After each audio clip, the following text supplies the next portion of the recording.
Hello, can you hear me now? Hello, can you guys hear me?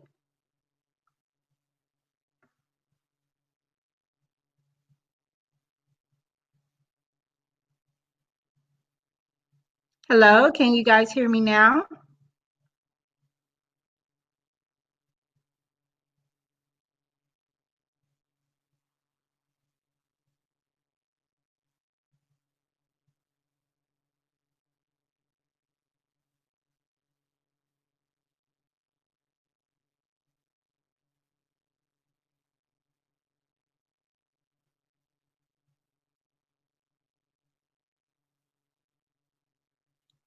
Hello, can you hear me?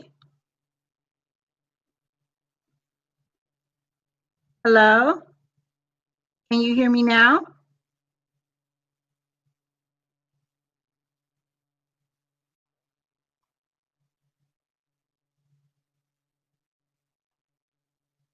Hello, can you hear me?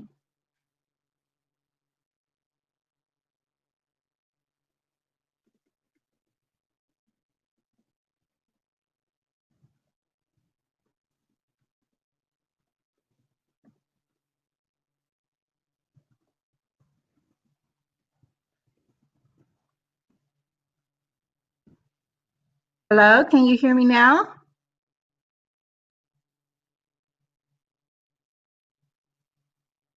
Is this better?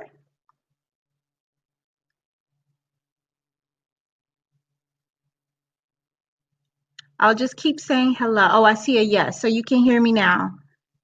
Okay, so I'll go over this slide again, and then if we have time, I'm not sure if you guys are able to hear the first part of the webinar. So I'll just start from this slide with the music, and then I'll go back once we're all done. How does that sound?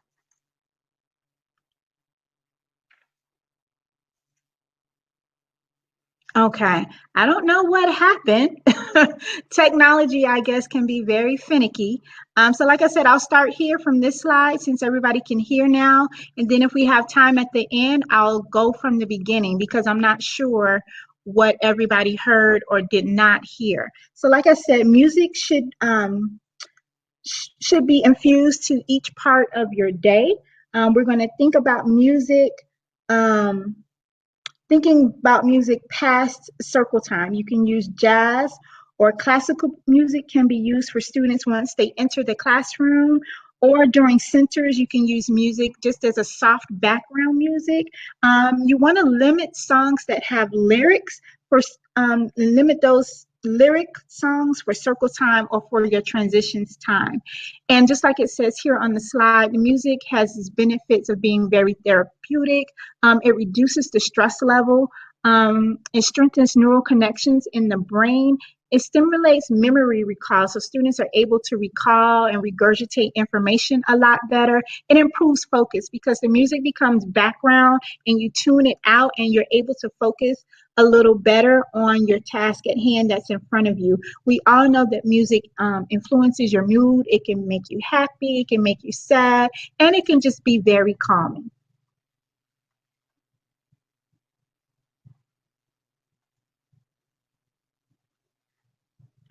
As educators, we are all guilty of clutter, but this is important for appearance and for health reasons.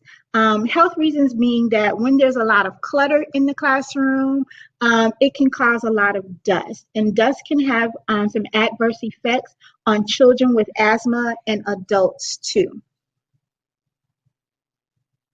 So let's talk a little bit about how to get rid of clutter. So one of the things that you can do to get rid of clutter is to toss things. You can make a schedule on your calendar of when you are going to go through everything in your classroom, your teacher materials, the materials that you have on the shelves, and things that you're just not using anymore.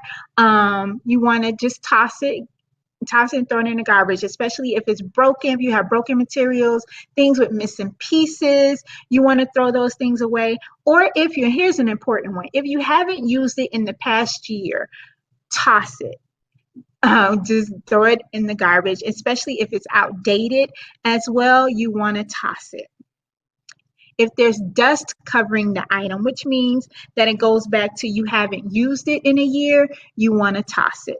Another way that you can get rid of clutter is to give it away.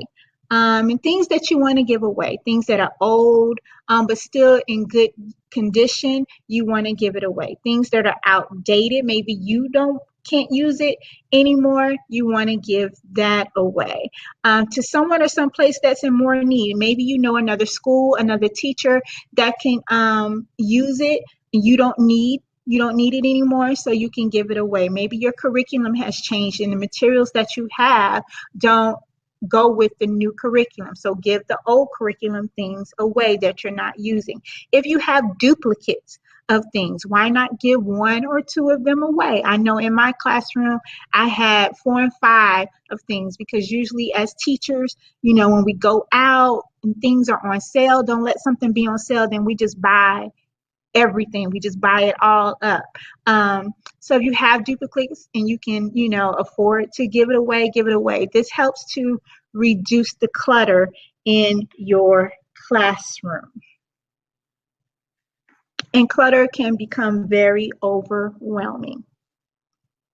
Your teaching materials. How do we organize those teaching materials? And by teaching materials, I mean resource books, toys and paper. It can take up a lot of room. So start by categorizing materials. You want to categorize maybe by content area, literacy, math, science, etc., things like that. You want to put all of those things together. So all of your things that relate to literacy, you want to gather them all up and you want to store them somewhere together.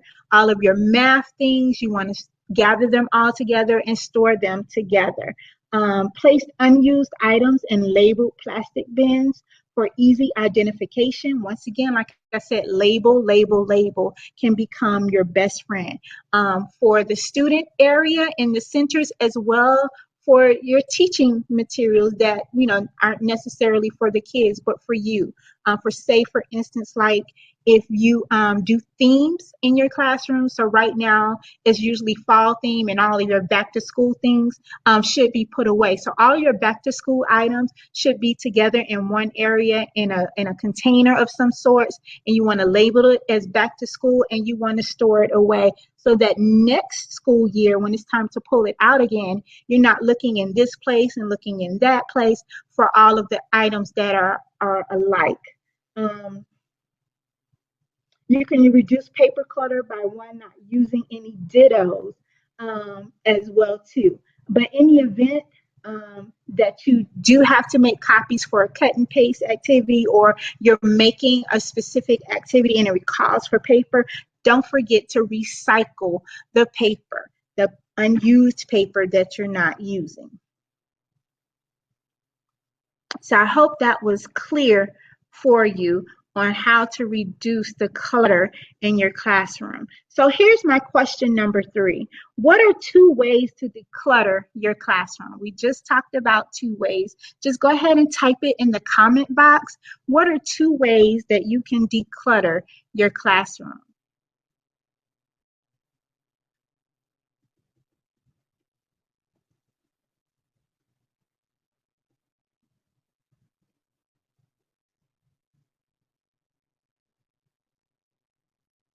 Yes, toss it. Toss it would be an excellent idea. I know for me, in my classroom and in my personal life, I schedule tossing things at least 2 or 3 times a year. We all know about spring cleaning. Take it very seriously. In that springtime, take time to go through your things and get rid of stuff that you're not using. Give it away or throw it away.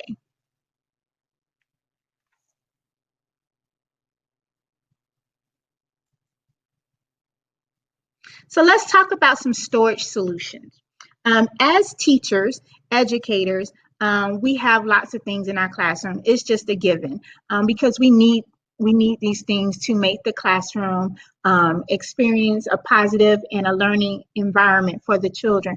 But with all of that stuff, we need to put it somewhere, especially the stuff that we're not using. But here are some common storage solutions that many teachers use: bins, baskets, Ziploc bags, pencil cases, and boxes. And we're just going to talk about a few of them tonight. So let's talk about storage bins. Storage bins are probably one of my favorite things, and this is why, because they come in a variety of sizes. And if you can see here on the picture, there's small ones like little shoebox sizes that we mainly use in the classroom in the center areas to store the center materials. We use lots of those. Up until the big ones. The big ones can mainly be used if you're going to store your unused center materials. You can put them in bigger bins to be used later. I personally like clear bins because I can see exactly what's in there. And if I don't make a label, which we know that we should, but in the event that I don't make a label, because the bin is clear, I can just clearly see what's inside and I can get to it quickly. I also like bins because they are stackable, and we know that space is a premium in classrooms, so we most likely cannot go wide. We can't spread things out, but we can spread them up and go up. So things that are stackable, so you want to stick to maybe square, rectangular bins so that they can be stackable and easy for you to store. Ziploc bags. Now, Ziploc bags is probably one of the uncommon things that maybe you know about or maybe you did not know about. And the beauty about Ziploc bags is that they come in all of these different sizes. And if you look to the far right, those extra large bags, I absolutely love those because just like in the picture, you can use them to store a variety of things. With the extra large bags, you can store your outside materials in them. You can also store posters for your bulletin boards can go in those Ziploc bags, and we know that those can be very hard to store. And bulletin board materials, the border, the paper, posters, if you don't have access to a laminator, then they tend to get damaged throughout the year. And those are the things that we purchase year after year after year. But if you had a better way to store them, they might last a little bit longer. I would use the sandwich and the snack bags for manipulatives. So when you order manipulatives and they aren't conducive to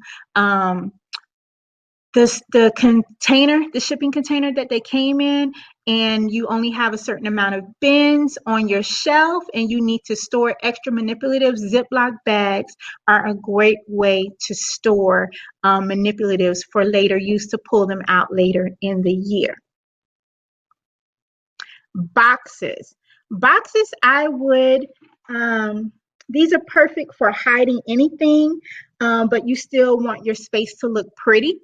So then you would want to use boxes. I like boxes.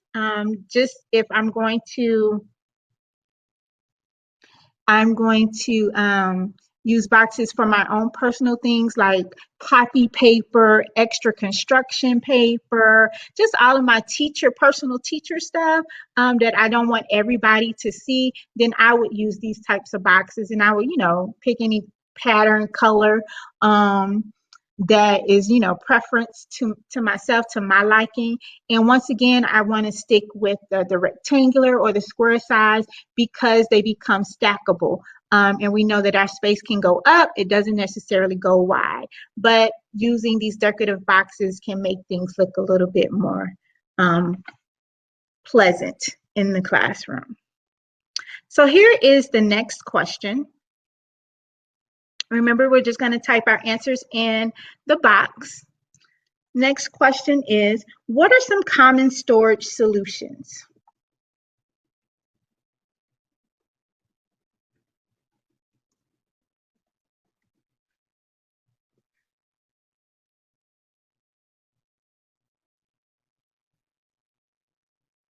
What are some common storage solutions that many teachers use?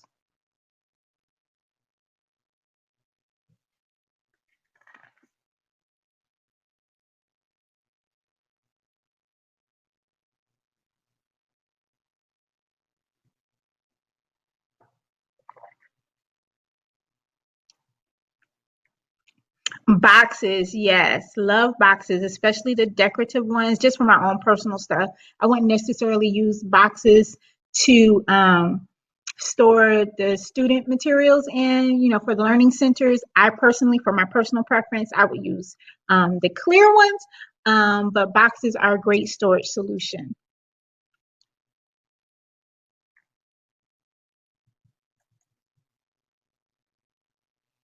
So here are some storage tips and tricks. I found this website. You might want to jot this down. I'll leave it up for a little while.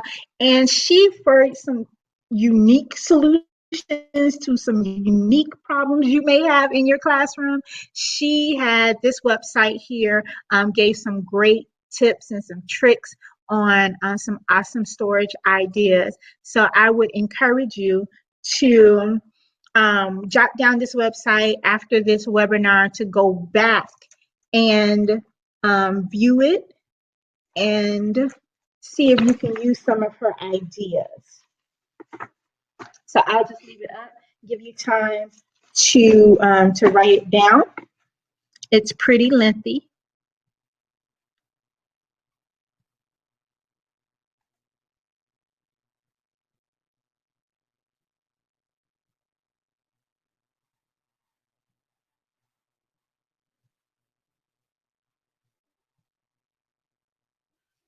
And you can just type yes in the chat box once you have written it down.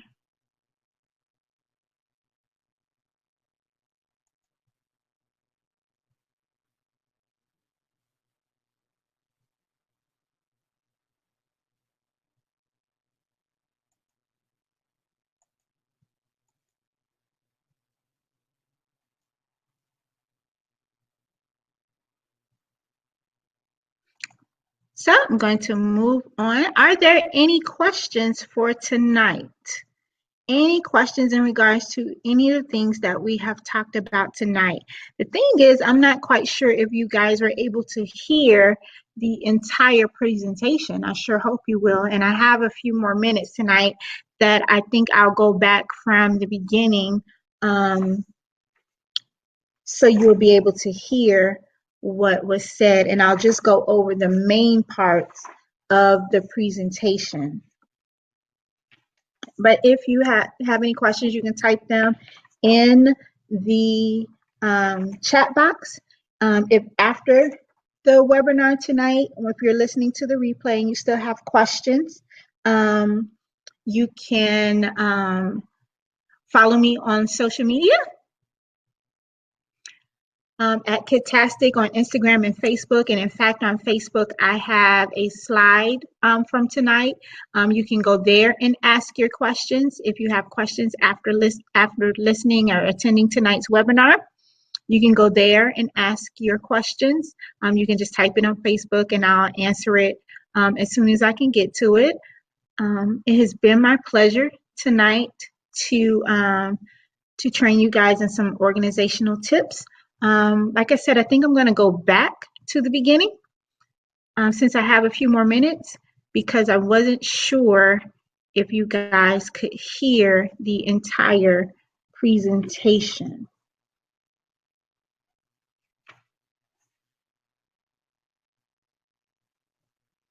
So tonight's day 2 webinar is about classroom organization. Some storage tips and trick ideas. We'll talk about bins and things, how to store things in the learning centers, how to store your classroom materials is mainly what tonight's presentation is about. So classroom ecology, we know that organization is an ongoing process, but if it's done well, it can help you get a little bit more organized. It's imperative that the space that you're in is very organized to maximize learning for the kids and for yourself, so that you become more proficient and more efficient. Classroom ecology, if you remember at the beginning, the scale being more science or more artsy, classroom ecology falls on both sides of the scale, but for the most part, it's a science. And these are the 5 things that you should consider for classroom ecology: organizing the space, designing the space, meaning where is all the shelves going to go, where are the tables and chairs going to go, and 3 things that we really don't consider that we should: colors, music, and scents. So there was a video that we watched in the presentation, and I'm not sure that I'm going to have enough time to play it again, but basically she just talks about making sure that when you're setting up your learning centers, that you want to place learning centers away from noisy areas. So your library area should not be next to your block area. Your arts and craft area should be next to a sink. So just really thinking about the layout of the classroom and the needed storage solutions that center is going to need, and carefully placing your centers in the right space. You also want to take into consideration the height of your shelving. So you want to get down on your knees and take a look at your classroom from the child's perspective, just to make sure that there are no blind spots in the classroom, and that from any corner in the classroom that you can see everything that's going on. So that's a really great tip, is to stand in each corner of the classroom and see if you can see what's going on behind the shelves or behind each center, so that there are no blind spots in the classroom. You also want to take in consideration with classroom design the size of each center. So you want to see, depending on how many children you have in your classroom, you want to design that learning center so that it have enough space for the children to interact in the center. So if, for instance, in the block area, we know that space needs to be pretty large because they're building lots of buildings and different types of things. So that area needs a lot of space.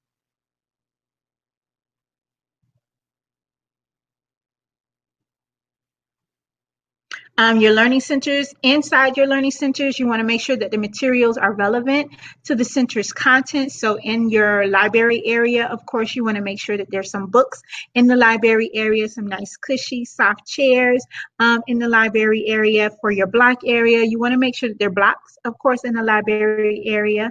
In the block area. So just making sure that the materials are relevant to the center's content. You want to make sure that materials are stored in bins or in baskets. And yet, most importantly, you want to make sure that the materials, the baskets and the bins are labeled. I cannot stress that more enough, that labeling can become your best friend, and it helps so much for the kids with the cleanup. They know exactly where to put things back. And also, you want to make sure that the learning centers are not overcrowded, because overcrowdedness in your learning centers can cause some overwhelming feelings, stressful anxiety feelings for the children. They don't know what to pick. It is not good for cleanup because it's just too much stuff crammed into the learning center. So just making sure that there's enough space on the shelving in the centers, and everything is not overcrowded. So then I just asked a quick question about what should you consider when designing your classroom. And then we talked about colors. We want to choose colors wisely. Colors can have an effect on a person's mood and attentiveness. You want to use milder tones for your walls and floors, and for your center areas, which require the kids to focus more, you want to have more restful tones. And so basically what I was saying is that we want to do away with all the fluorescent, bright, just in your face colors, and we want to make things more easy on the eye. And on the screen here, it gives you some suggestions on which colors to use and what to use them for. Then we talked a little bit about music, and I think this is where everybody could hear, but I'll just go over it again. So music, as we know, can have some very beneficial aspects to it. And we want to think about music past using music for movement and movement for circle time, because we know that's usually when we use music in early childhood is for circle time, but we can use music in other ways too. For instance, we can use jazz or classical music can be used for students once they enter the classroom or during your center time. Believe it or not, if you just play it softly in the background, as time goes on, it just becomes it tunes children or yourself, you just tune that music out and it allows you to focus a little bit better. Then we talked a little bit more about clutter and the two ways to declutter your classroom: toss it or give it away. Then we talk about how to reduce, how to organize your teaching materials, categorizing things, putting things of like together, and reducing your paper clutter by not forgetting to recycle. Talked about common storage solutions, storage bins, Ziploc bags, and boxes. Then I gave this really useful website for you to go back and visit for some unique storage tips and tricks. Ask any questions if you have them you can ask them. After the webinar, you can connect with me on Facebook or on Instagram, and you can ask questions there. Once again, my name is Teresa Kelley. I am with Kitastic Early Learning Resources.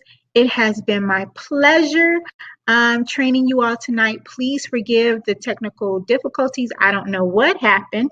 And I hope that you join me next week where we'll continue the conversation about practical organizational strategies and tips. Have a good night, everyone. See you next week.